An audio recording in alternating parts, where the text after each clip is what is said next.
Markapur district సిఎస్పురంలో ఒక వృద్ధురాల్ని, అంటే దాదాపు ఒక 60 సంవత్సరాలు పైబడిన వృద్ధురాల్ని ఒకరు మధ్యాహ్నం పూట ఆవిడని చంపి ఆవిడ మెడలో ఉన్నటువంటి చైను కమ్మలు తీసుకొని పోవడం జరిగిందనమాట.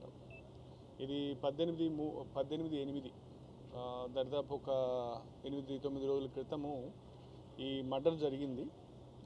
సో ఒక ఏజ్డ్ ఉమెన్ని మర్డర్ చేయటం అనేది చాలా సెన్సిటివ్ విషయము. అండ్ దాన్ని మనము సీరియస్గా కన్సిడర్ చేసి దాని మీద CI Pamuru, SDPO Kanigiri, SI Chandrasekharpuram, అట్లా మన ఓఎస్డి మార్కాపూర్, వీళ్ళే కాకుండా వీళ్ళతో పాటు ఇంకొక 4 ఆఫీసర్స్ని కూడా దీని మీద పెట్టి సిఐ కనిగిరి, తర్వాత సిఐ సిఎస్ఎస్ అందరినీ పెట్టి ఒక 8 టీమ్స్గా చేసి ఈ కేసు ఎట్టి పరిస్థితుల్లో మనము ఛేదించాలన్న ఇదితోటి ఎఫర్ట్స్ చేయడం జరిగింది.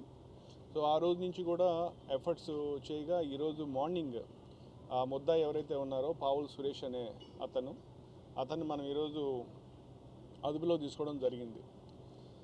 అయితే దీంట్లో ఒక ఇంట్రెస్టింగ్ విషయం ఏంటంటే, ఇదే ఏరియాలో డీజీపేటలో 2024లో కూడా 10వ నెలలో ఒక రత్తమ్మ అనే వృద్ధురాలు, అప్పుడు కూడా ఇలాంటి పరిస్థితుల్లోనే ఆవిడ కూడా మర్డర్ కాబడింది.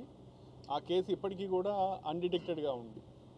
సో అప్పుడు అయిన వెంటనే నెక్స్ట్ డే నేను కూడా సీన్ విజిట్ చేసినప్పుడు ఆ క్రైము ఈ క్రైము రెండు చూస్తే రెండు సిమిలర్గా ఉన్నాయి. ఒకే టైంలో కావటం, ఒకే ఏజ్ గ్రూప్ చెందిన వాళ్ళు కావటం, వాళ్ళకి ఉన్నటువంటి ఇంజురీస్ కావచ్చు, తర్వాత పోతే నగదు చైన్ను తీసుకెళ్ళటం కావచ్చు, ఇవన్నీ కూడా చూస్తే ఆల్మోస్ట్ సిమిలర్గా ఉండే. సో మనకు ఏమిటంటే ఖచ్చితంగా ఇది ఆ లోకల్ ఆ విలేజ్కి సంబంధించిన వ్యక్తి అయి ఉండాలా, తెలిసిన వ్యక్తి అయి ఉండాలా అన్న ఒక ఇదితోటి మనము ఎఫర్ట్స్ చేయటం స్టార్ట్ చేశాము. అయితే ఈరోజు పట్టుకున్నటువంటి ఆ పావుల్ సురేష్ అనే ముద్దాయి కూడా మనకు ఈ ఎవరైతే సుబ్బమ్మ ఉన్నారో ఆ సుబ్బమ్మకి బంధువు వరుస అవుతారు. ఇతను రకరకాలుగా బెంగళూరులో హోమ్ స్టే బిజినెస్ చేద్దామని, తర్వాత పోతే ఇంకో వ్యాపారం చేస్తామని అప్పులయ్యి అతనికి డబ్బులు అవసరమయ్యి ఈ డబ్బుల కోసము ఈవిడ్ని హత్య చేసినట్టుగా అతను కన్ఫెస్ అయ్యాడు. సో అతను కన్ఫెస్ అయిన దాని మీద మనం ఈరోజు అతన్ని మార్నింగ్ సీన్కి తీసుకెళ్ళి ఆ సీన్ అంతా కూడా రీకన్స్ట్రక్ట్ చేయించాము. అతను ఏదైతే ఆయుధంతో వాళ్ళని కొట్టి చంపడం జరిగిందో, తల మీద గాయపరిచి చంపడం జరిగిందో, ఆ వెపన్ని కూడా ఈరోజు పక్కనే ఉన్నటువంటి పొదల్లో మనము సీజ్ చేయడం జరిగింది. ఆ తర్వాత మనకు ఏదైతే ఈ 2 క్రైమ్స్ ఒకటేగా ఉన్నాయి, 2 సిమిలారిటీస్ ఉన్నాయన్న దాని మీద ఇతన్ని మరింత ప్రశ్నించగా ఆ క్రైమ్ కూడా తనే చేసినట్టు చెప్పడం జరిగింది. సో దానికి సంబంధించి కూడా ఆ క్రైమ్ చేసిన తర్వాత కూడా ఆ వెపన్ని తీసుకెళ్ళి అక్కడే పక్కనున్న బావిలో వేశాడు.